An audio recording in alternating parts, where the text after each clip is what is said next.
Earlier this year, coho salmon and steelhead migrating up the east fork of the Coquille River near Coos Bay were stopped by an ancient landslide in the bottom of Brewster Gorge.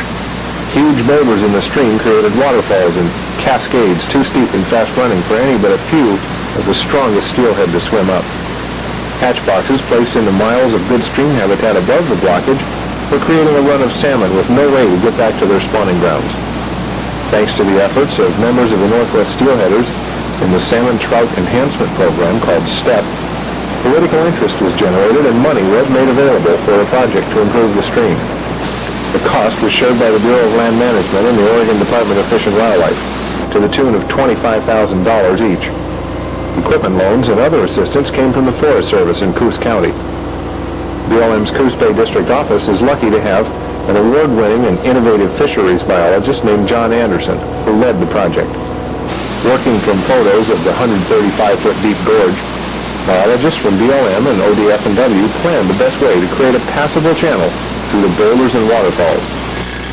Using the plans, crews drilled into the solid rock at each point an explosive charge was needed. BLM biologists became certified blasters and learned to use the modern two-component explosives, which remain safe until mixed just before they're used. The right amount of explosives is carefully placed in each hole, and the blasting caps are meticulously wired. There's no room for error here. Everything is checked and double-checked. Then, it's time to hide behind a mountain and fire in the hole!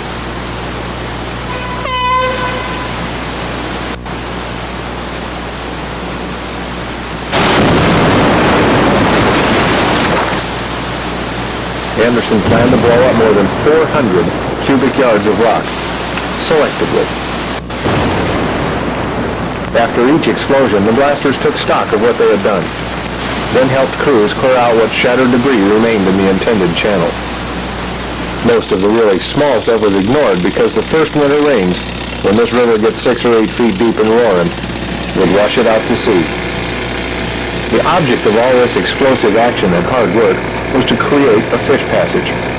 Although the mainstream channel is essentially unchanged, there is now a chain of shorter drops, small pools, and not-so-steep straight stretches, winding around the largest boulders and highest waterfalls. The river flow is there now, the water is up.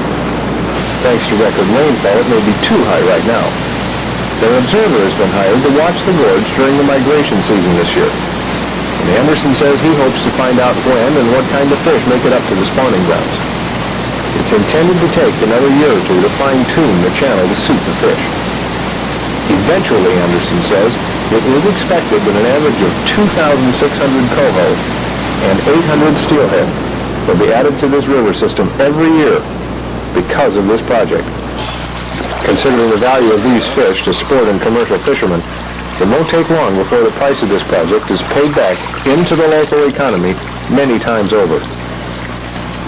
These are chinook salmon from the nearby Coos River, contributing their offspring to the STEP program. Maybe in a few years you'll have similar pictures of coho from the 23 miles of new habitat on the east fork of the Coquille.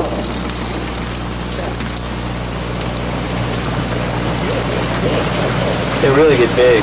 They do.